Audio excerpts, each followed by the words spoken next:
फातिमा की रानी माँ, प्रभु यीशु की माँ, आसरा तू ही है माँ।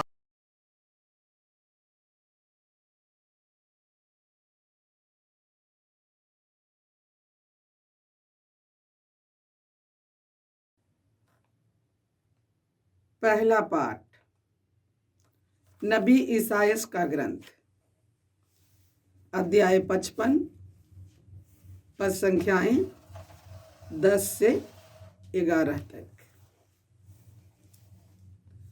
प्रभु यह कहता है, जिस तरह पानी और बर्फ आकाश से उतरकर भूमि सींचे बिना उसे उपजाऊ बनाए और हरियाली से ढके बिना वहाँ नहीं लौटते, जिससे भूमि बीज बोने वालों को बीज और खाने वालों को अनाज दे सके, उसी तरह मेरी वाणी मुख से निकलकर व्यर्थ ही मेरे पास नहीं लौटती।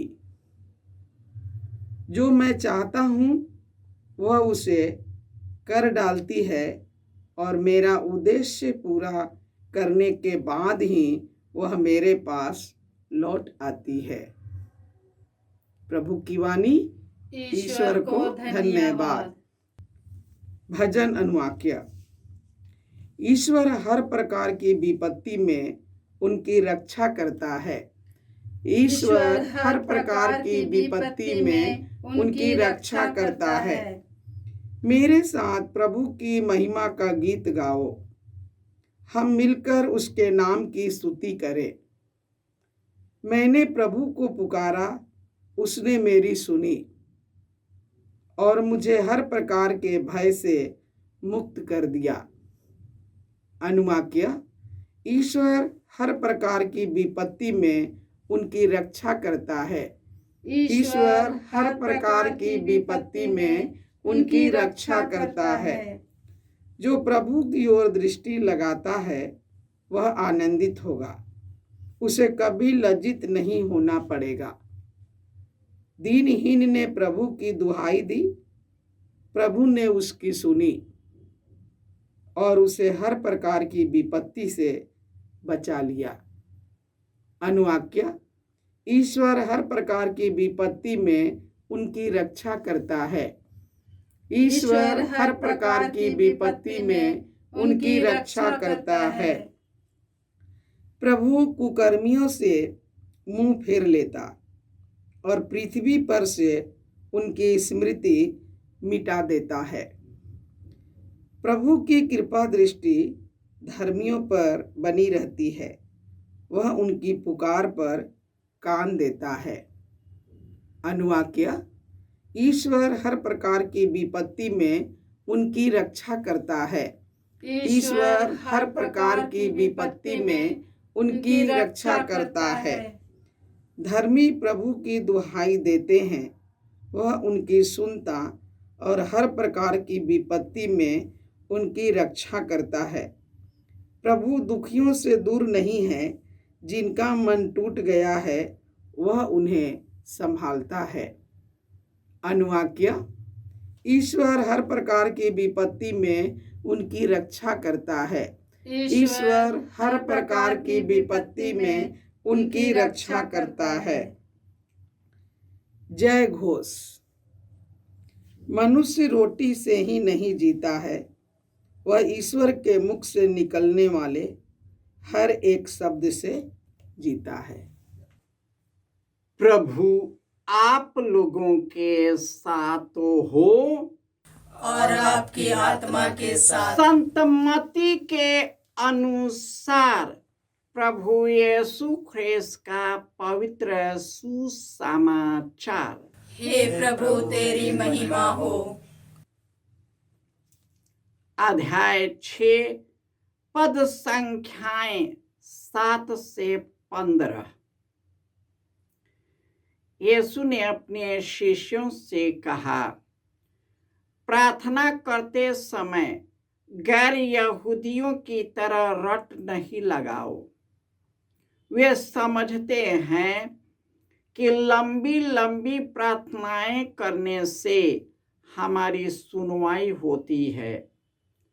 उनके समान नहीं बनो, क्योंकि तुम्हारे मांगने से पहले ही तुम्हारा पिता जानता है कि तुम्हें किन किन चीजों की जरूरत है।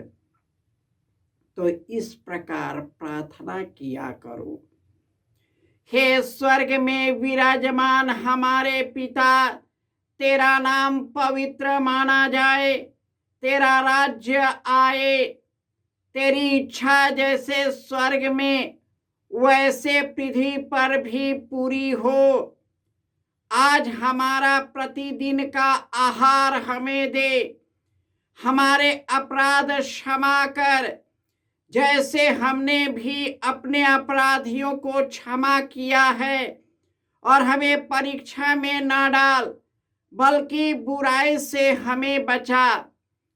यदि तुम दूसरों के अपराध क्षमा करोगे तो तुम्हारा स्वर्गीय पिता भी तुम्हें क्षमा करेगा, परंतु यदि तुम दूसरों को क्षमा नहीं करोगे तो तुम्हारा पिता भी तुम्हारे अपराध क्षमा नहीं करेगा। यह प्रभु का सुसमाचार है।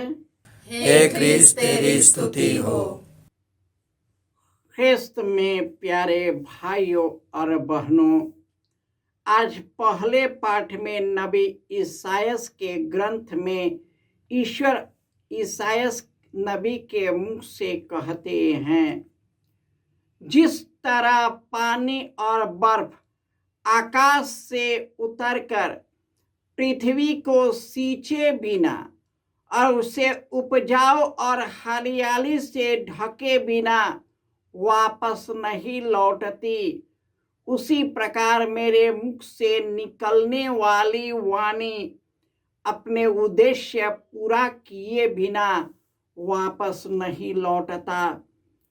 क्योंकि ईश्वर दुहाई देने वालों की सुनता है, हर दुख और विपत्ति से उनकी रक्षा करता है। प्रभु दीन दुखियों से दूर नहीं है, जिसका मन टूट गया है ईश्वर उन्हें संभालता है। ईश्वर को पता है कि मनुष्य को क्या चाहिए, इसलिए मांगने से पहले स्वर्ग और पृथ्वी से भरे हुए सृष्टिकर्ता को सबसे पहले याद करो, क्योंकि वह जानता है कि हमें किन किन चीजों की जरूरत है। इसलिए मांगने से पहले विश्वास करो कि वह हमें मिल गया है और वह तुम्हें मिल जाएगा। यीशु हमें प्रार्थना करना सिखाते हैं। वे कहते हैं कि लंबी लंबी प्रार्थनाएं करने से हमारी सुनवाई नहीं होती। हमारे प्रार्थना तभी सुनी जाती है जब मन, हृदय, आत्मा, शरीर स्वच्छ है, निर्मल है, शुद्ध है, ईश्वर की ओर लगा रहता है। इसलिए वचन कहता, ईश्वर की दृष्टि लगाओ, ईश्वर की ओर दृष्टि लगाओ और आनंदित हो जाओ। यदि तुम ईश्वर में आनंद मनाओगे तो वह तुम्हारा मनोरथ पूरा करेगा। हम अगर अपनी जिंदगी को देखेंगे तो कई चीजें हैं जो ईश्वर ने यूं ही दे दिया है, लेकिन जो दिया गया है ईश्वर उसके लिए धन्यवाद नहीं देता है। जो हमारे हाथ से काबू से परे है, हम उसी के लिए दुखी रहते हैं, और जो मेरे पास है उससे हम संतुष्ट नहीं हैं, यह मनुष्य का सबसे बड़ा विडंबना है, सबसे बड़ा दर्द है, सबसे बड़ी कमजोरी है। इसी कमजोरी को दूर करने के लिए यीशु ने यह प्रार्थना सुना, स्वर्ग में विराजमान ईश्वर, तेरा नाम पवित्र माना जाए, तेरा राज्य जैसे स्वर्ग में वैसे पृथ्वी पर पूरा हो जाए। हमारा घर, परिवार, समाज, जिस देश में रहते हैं वह स्वर्ग बन जाए। कब? जब हमारा हृदय ईश्वर की ओर उमड़ता है, ईश्वर से आने वाली कृपा हम सबों में, एक दूसरे में चला जाता है, तब ईश्वर की कृपा से यह घर, यह दुनिया, यह संसार स्वर्ग बन जाता है। प्रतिदिन का आहार दे, हमारे पाप क्षमा कर जैसे अपने अपराधियों को क्षमा कर। यदि तुम अपने दूसरों के अपराधों को क्षमा नहीं करोगे जो हम खुद करते हैं, एक व्यक्ति कमजोर है दूसरे चीज में, उसी प्रकार मैं भी कमजोर हूं दूसरे तरह से। लेकिन मनुष्य क्या करता है? दूसरे की गलतियों में ही दुखी होता है और अपनी गलती का एहसास करता ही नहीं। यही कारण है कि हमारी बुराई दलदल में ले जाती है और उसका परिणाम दुख और मृत्यु है। प्रभु यीशु इसी दुख और मृत्यु से बचाने के लिए यीशु हमारे जैसे शरीर बन गए, इस संसार में पैदा हुए, अपने वचन से स्वर्गीय वचन निकाला, लोगों को अपने करुणामय ईश्वर से भर दिया, कृपा से भर दिया।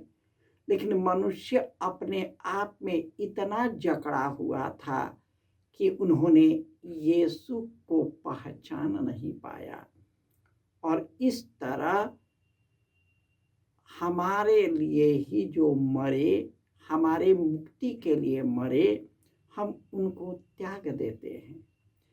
यह समय है चालीसा का समय कि उनके पास लौटने का, उससे प्रार्थना करने का, मनन चिंतन करने का, अपनी आत्मा को शुद्ध करने का, मन को शुद्ध करने का, एकाग्रचित करने का, ताकि हम सभी यीशु के जैसे ही वही कार्य करें जो कार्य उन्होंने अपने जीवन काल में किया था।